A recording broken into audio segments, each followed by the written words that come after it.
écoutez Radio Lomé, il est 12h30.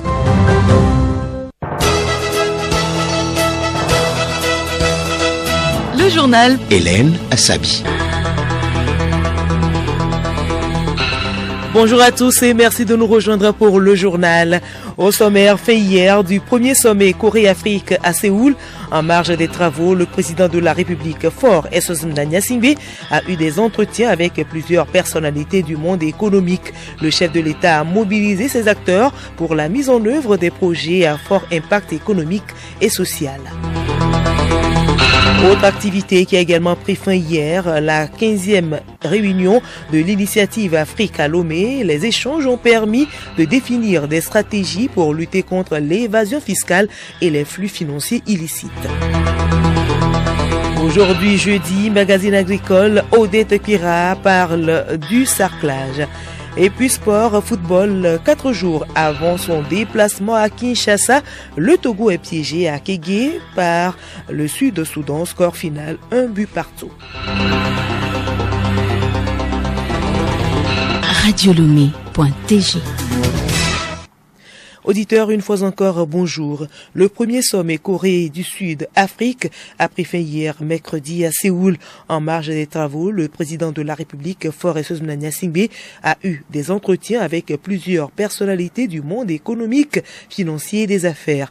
L'objectif de ce ballet diplomatique réside dans les perspectives de renforcement de la coopération entre la Corée et le Togo. Théophile Dandako. Le président de l'Autorité nationale de développement agricole est la première personnalité à être reçue. Le responsable de l'autorité de tutelle, CAFACI, a examiné avec le président de la République les modalités d'adhésion de notre pays au CAFACI. C'est une structure de partenariat technologique agricole à l'échelle continentale. Le projet CAFACI au Togo vise en particulier à fournir une assistance technique pour améliorer la culture du riz. L'adhésion du Togo à cette initiative sera un point de départ important pour la coopération agricole entre la Corée et le Togo et permettra de renforcer d'une manière significative les échanges et la coopération bilatérale.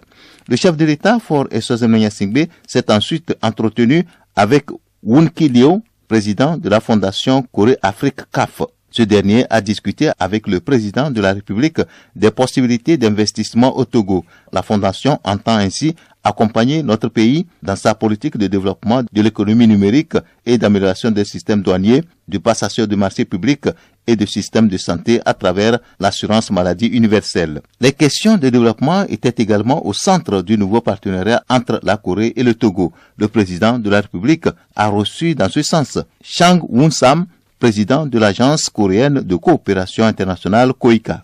Il a exprimé au chef de l'État l'engagement de son pays à redynamiser le partenariat avec l'Afrique et à accompagner le Togo dans sa politique de développement de l'économie numérique. C'est dans cette même dynamique que le président de la République s'est entretenu respectivement avec le PDG de la compagnie Sejin, Lee Kyung-yeo, et Madame Mafalda Duat, directrice exécutive du Fonds vert pour le climat. À la fin de son séjour, le président de la République a effectué une visite de terrain au Centre international de l'ONG International Youth Fellowship où il a échangé avec le fondateur du centre, révérend pasteur Oksu Pak. Merci à vous Théophile Dandako. Retour au Togo où les travaux de la 15e réunion de l'initiative Afrique se sont achevés hier à Lomé. Avoir l'œil plus regardant sur l'argent du contribuable, c'est l'une des conclusions des échanges. Les participants ont défini des stratégies pour lutter contre l'évasion fiscale et les flux financiers illicites. Madame Zaïda Manata, chef du secrétariat du Forum mondial. L'objectif de la réunion a été bien atteint. D'une partie, il y a des pays africains qui ont mis en place des infrastructures qui est nécessaire pour faire les échanges des renseignements. Et ça, je parle du système juridique, je parle d'une unité administrative, je parle de connaissances, etc. Mais qu'ils ne l'utilisent pas. Ils ont l'infrastructure pour utiliser, mais par contre, ils n'ont pas l'habitude de faire appel ses partenaires, aux autres pays, pour obtenir des informations. Un autre défi, et ça je crois que c'est un défi qu'il faut vraiment rapidement surmonter, c'est le défi de s'engager dans des échanges automatiques des renseignements sur des comptes financiers. Ça a prouvé dans le monde entier que c'est un outil très très efficace pour tourner la page.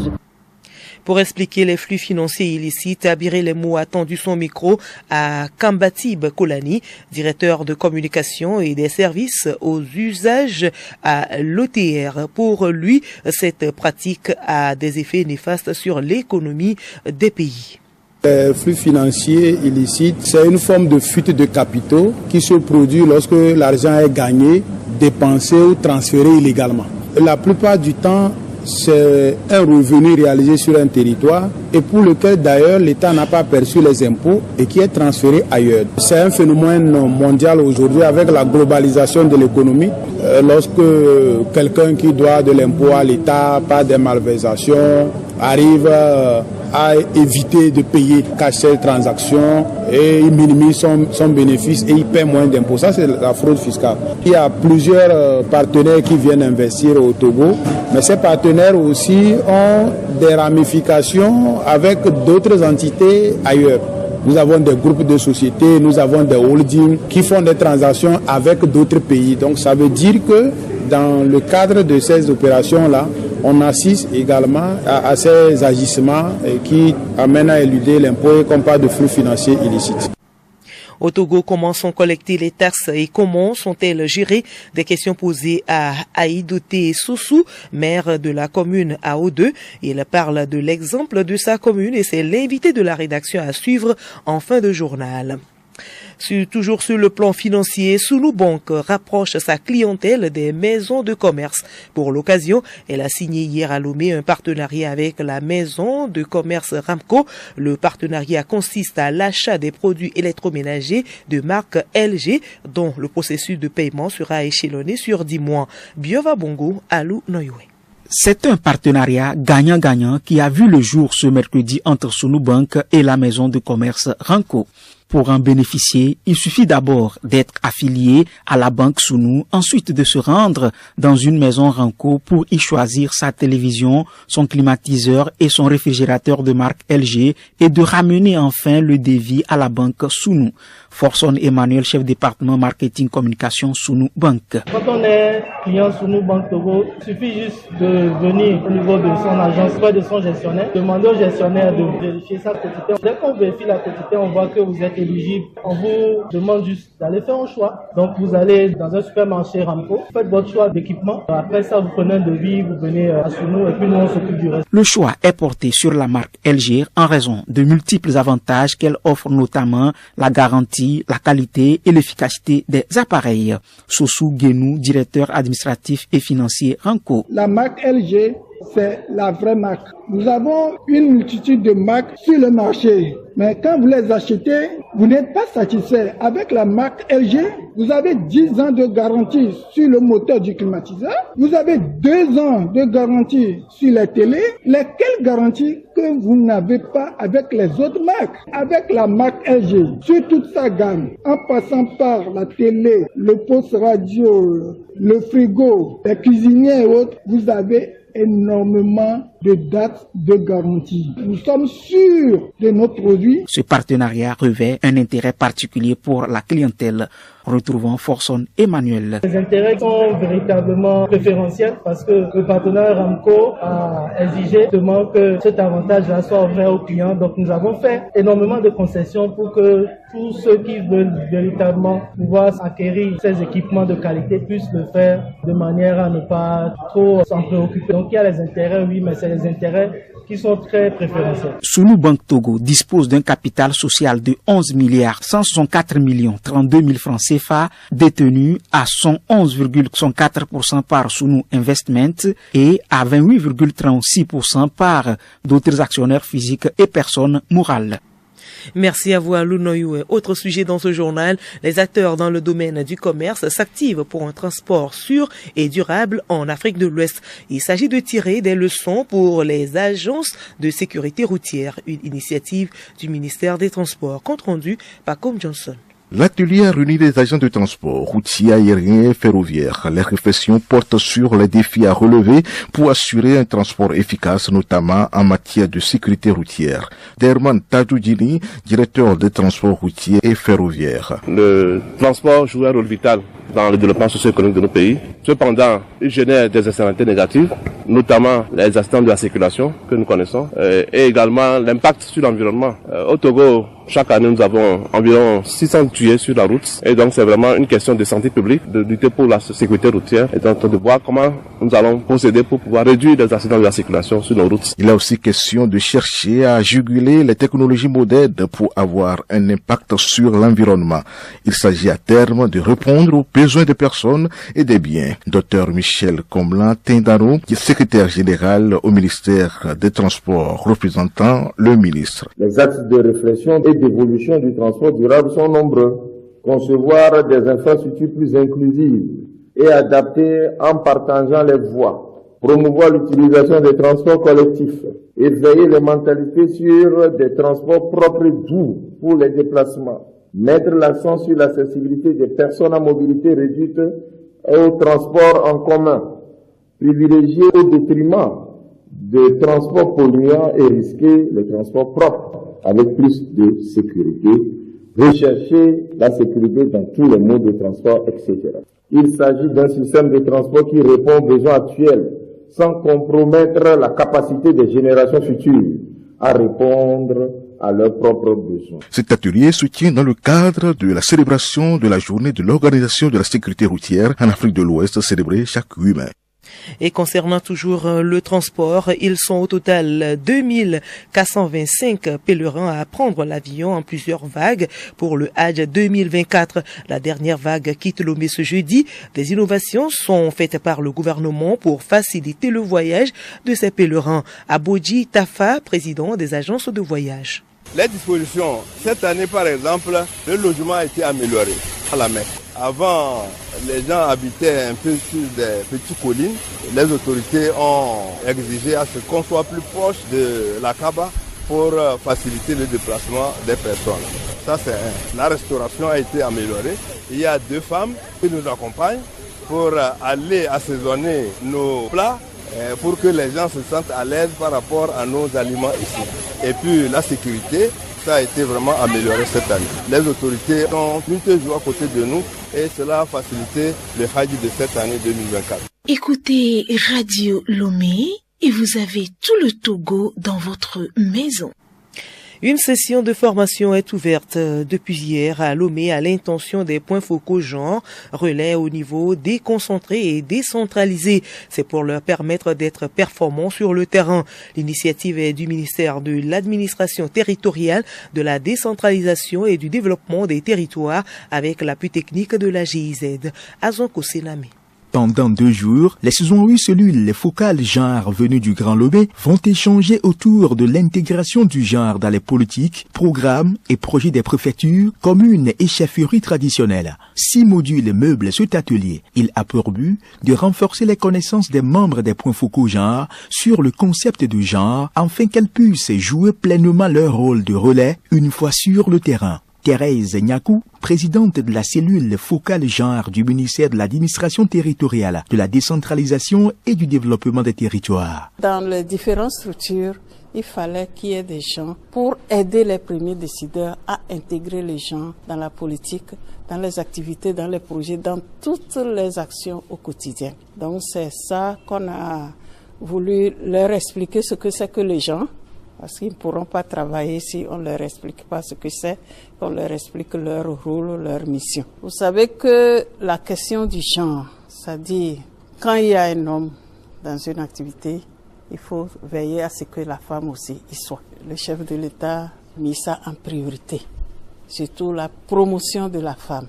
Présent à l'ouverture des travaux, Esso Goudjou, représentant du ministre de tutelle, a invité les participants à mettre à profit cette dernière phase de formation. Cette qualité permettra à toutes les participantes et à tous les participants d'être suffisamment outillés afin d'accomplir aisément leur mission. J'exhorte donc toutes les participantes et tous les participants à une attention soutenue afin de tirer le maximum de profit et de faire un bon usage des enseignements à recevoir au cours de ces 2 jours de formation. Ces points focaux genre formés permettront à terme aux préfectures, collectivités territoriales et chefferies traditionnelles de relever les défis de l'équité et l'égalité du genre au Togo. Démarré mercredi, cette formation prend fin ce jeudi.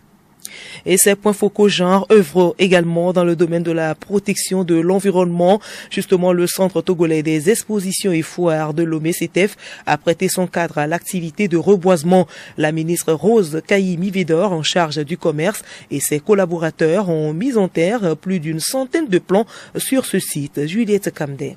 La ministre du Commerce, de l'Artisanat et de la Consommation locale, Rose Kayi Mivedor, est arrivée au CETEF à 7h35 où l'attendaient déjà ses collaborateurs. Après l'accueil de la ministre par le directeur général du CETEF et son équipe, l'opération de mise en terre des plants a tout de suite commencé. Le choix du CETEF n'est pas anodin. Ministre Rose Kayi Mivedor. On a choisi le site du CETEF parce que c'est un site qui est assez emblématique, qui date de plus de 40 ans. Et aujourd'hui, il y a toute une politique de modernisation de ce site-là.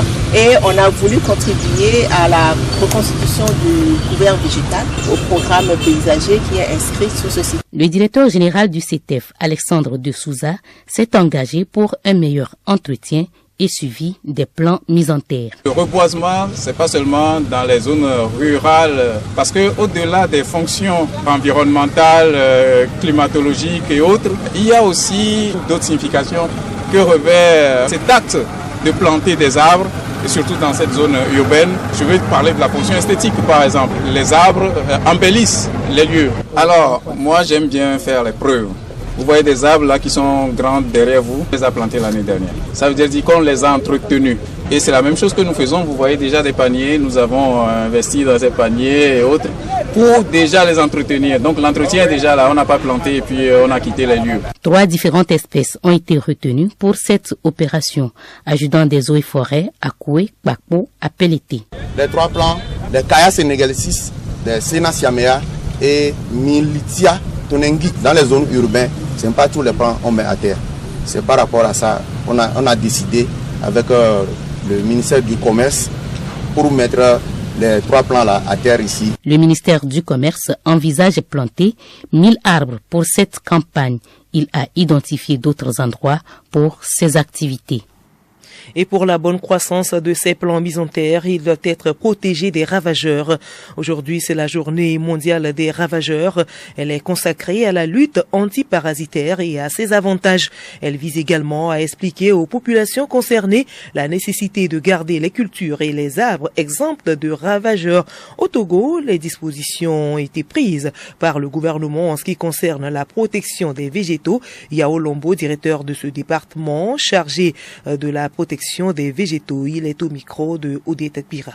L'existence d'une direction dédiée à cela, la direction de protection des végétaux, avec toute la représentation au plan national en termes d'inspecteurs phytosanitaires qui sont là pour conseiller les producteurs en termes de quels produits il faut utiliser et en quel moment. Ça, c'est une initiative que l'État met en œuvre pour vraiment protéger cela. Et également, la libéralisation de ce secteur de commande et de distribution des produits phyto, c'est aussi une action à saluer parce qu'aujourd'hui, l'État à lui seul ne peut pas commander les produits et les mettre à la disposition des producteurs ou des utilisateurs. Donc, ce secteur d'activité a été libéralisé. Donc, les opérateurs économiques qui ont la possibilité d'importer les produits phytosanitaires de qualité viennent toujours vers la direction de protection des végétaux pour avoir l'agrément d'importation et de distribution. Également, ceux qui sont là dans l'opérationnalisation, les traitements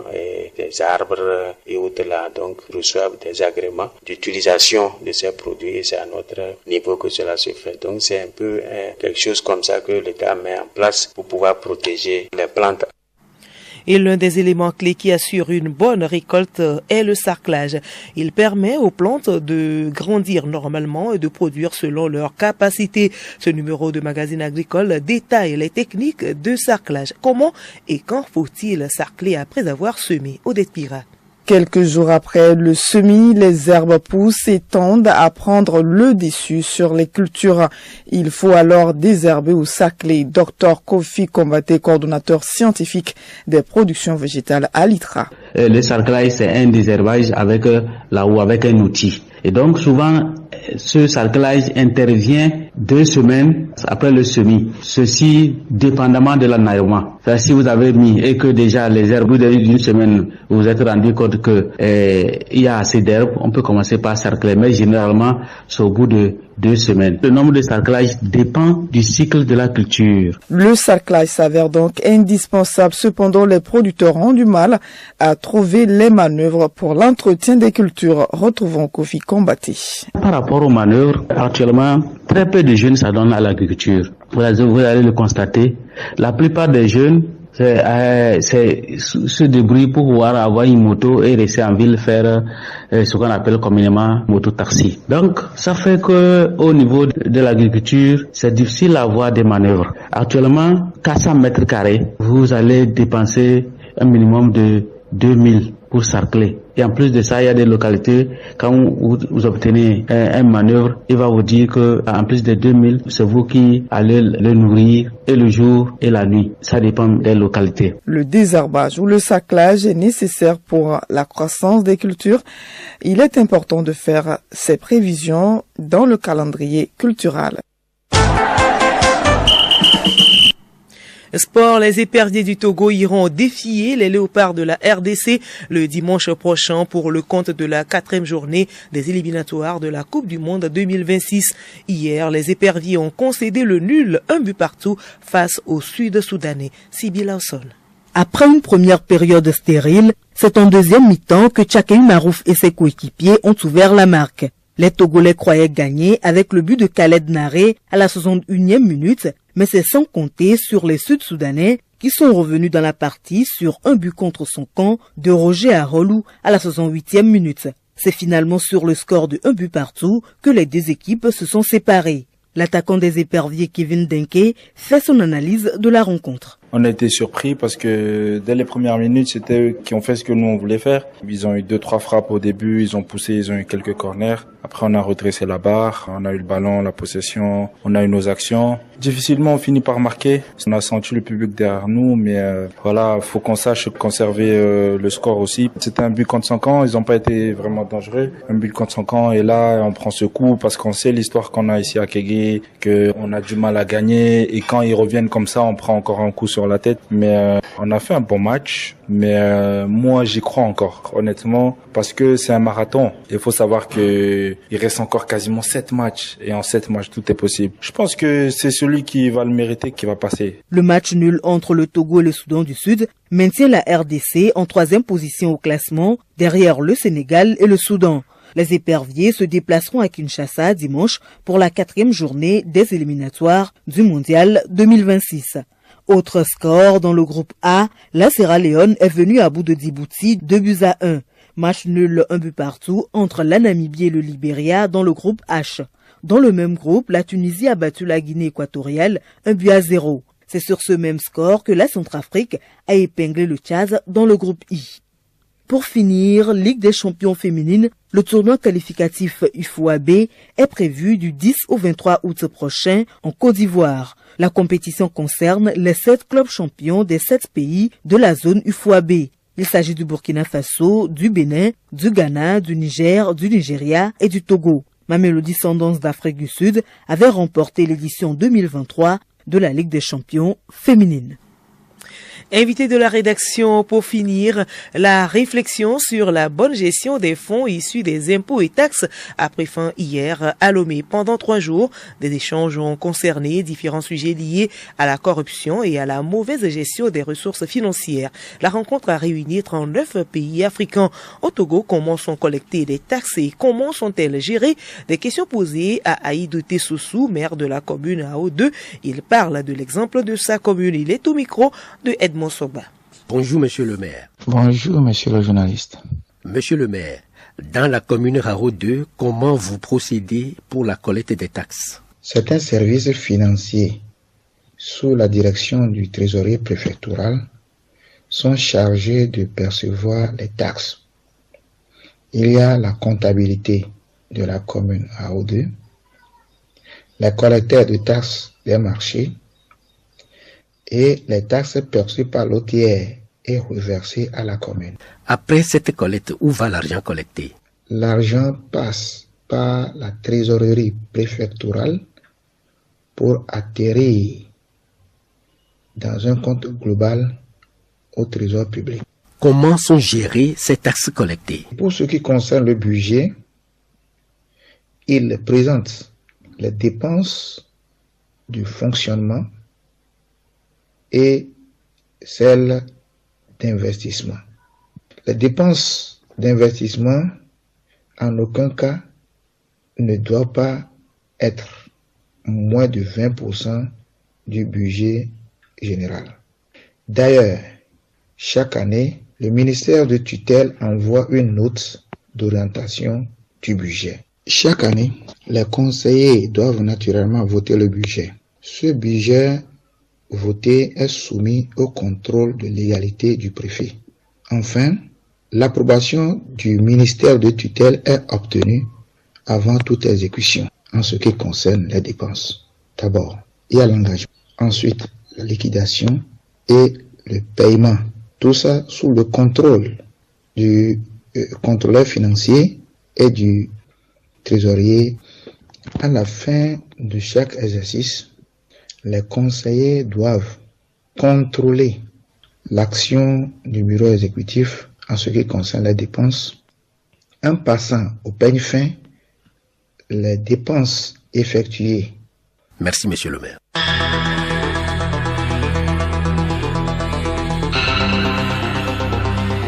Voilà, c'est la fin de cette édition. Toutes nos excuses pour la longueur. Retenez pour l'essentiel que le premier sommet Corée et Afrique à Séoul a pris fin hier. En marge des travaux, le président de la République, Faure Essaouzana Gnassingbé, a eu des entretiens avec plusieurs personnalités du monde économique. Le chef de l'État a mobilisé ses acteurs pour la mise en œuvre des projets à fort impact économique et social.